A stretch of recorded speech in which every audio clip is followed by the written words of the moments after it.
The soul pole represents the advent of African Americans' history coming to America, starting from the bottom to the top, when they got us in the homeland, brought us to America to enslave us, up to freedom, which is the top piece. So in conversations with my father, we always talked about the pursuit of freedom for our people. He was an activist, trained all of his children in that formula of searching for freedom. So a lot of our conversations could be directly linked to the history of the soul pole. My father's, when he came into activism, his goal has always been that of a teacher for his people, a lover of the Black people, and all of his attitude was about our people and the need for freedom.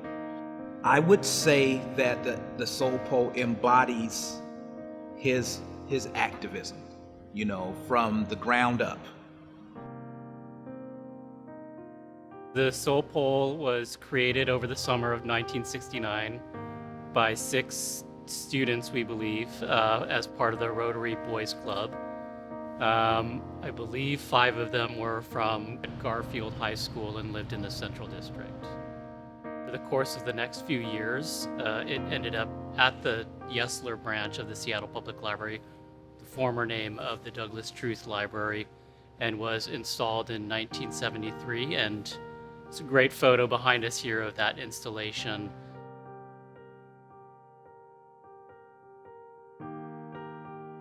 We started recognizing its deterioration and wanted to spend the time and effort to ensure that we extended the life of this important artwork as long as we could. And we are thrilled to be working with Art Tech and Corinne Landreau, who's one of the top conservators in this area in the Pacific Northwest. And it's really come together through the collaboration with Black Heritage Society as well. There's just been a lot of community outreach and education, trying to make sure people knew why we were taking it down and what our interests were, making sure that we could preserve this piece of artwork for years to come. For me, when this project first came to light for me about the soul pole coming down and being deinstalled, and I'm like, no, not the soul pole. But reaching out to Seattle Public Library, hearing the intent and the story, and them wanting to preserve the integrity of the pole, that's everything that we do at BHS, is the preservation of our legacies, our stories, and definitely the soul pole that stood at 23rd and Yesler. So when we were on site doing our initial assessments before anything came down at all, we noticed a lot of rot and a lot of material coming away, especially at the base of the pole. The mount is actually a really great design, allows for a lot of airflow, but it also meant that we could really see the way that the interior of the wood was deteriorating. And so once we got it down and into the warehouse, Corinne Landreau, the conservator who's working with us, she suggested going to resistography, which is a process that an arborist can do, and that tracks the density of the material at different points throughout the pole. And that report allowed us to see that, in fact, the pole was stable internally, and we were going to be able to put it back out vertically, because we knew that would be the most important thing. That's what success would look like.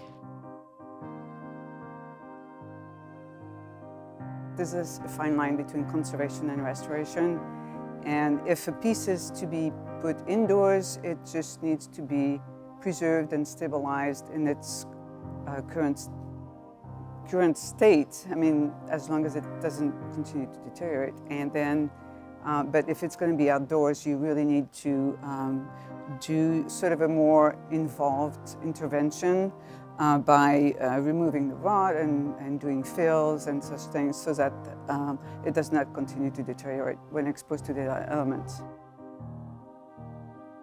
So right here there was a crack that was, you can still see, signs of it, but it was pretty large here and there was a big loss. So after we removed the rot that was there and put some borats to address the fungus, we put some fill that's made of epoxy paste. And after we've carved and shaped the fill, we in-painted it. And I left this one here so that I could show you how I can try to match the existing color of the wood here. What happens is that the wood has wood preservative in it, and the wood preservative darkens the wood temporarily because it's oil-based. Eventually, that will lighten up, and at that point, it might be needed to sort of do a little more touch-ups because by then the fills will look a little bit too dark. So this is made out of zinc, and zinc is a really great material to use because it actually acts as a biocide as well. So when the rain hits the zinc, little metal ions, just kind of go down on the wood, with the rain, and they do act as biocides. It's ready to go. I know, and I'm very happy about how it turned out.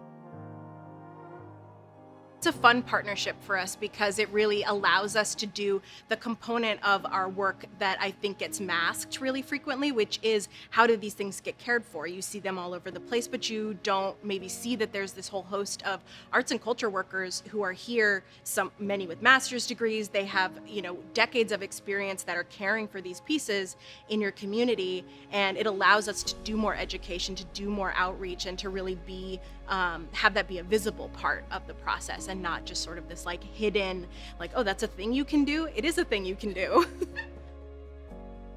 When I look at the pole, I think about the history of it and the way we preserve it and tell the stories, but what does it really mean to what's happening now and to the future? And so when I look at the pole, I want to be energized by what I see and the direction and dynamic of where the central area is headed and the evolution, of Black people in the Central District. Soul pole represents the tenacity and significance of the African American footprint in the Central District. This is a beacon on this corner, and I'm so proud today to see it back and just, kind of fighting back the tears, just a teensy here. He carved the top piece, the head, which represents African American awakening, our freedom, which many of us know we're still working on that to this day. It ties into some things that I'm doing as a creative myself. My dad was a wonderful creative artist, writer, painter, sculptor, of course. And I am in the process of taking some of his paintings and reproducing them in canvas. I already have some of them as backdrops for some of my poetry in poster form. So for me, it kind of brings some of my own work full circle. It is one way of reintroducing the community at large to him that a lot of people, even back in that day, did not realize. They knew him, Gregory X, the activist. They did not know Gregory X, the artist. So I am going to reintroduce them to Rakib Mueed, the artist. May the memory of Rakib Mueed forever be cherished. May his legacy live on, and may his people finally find their full and full humanity.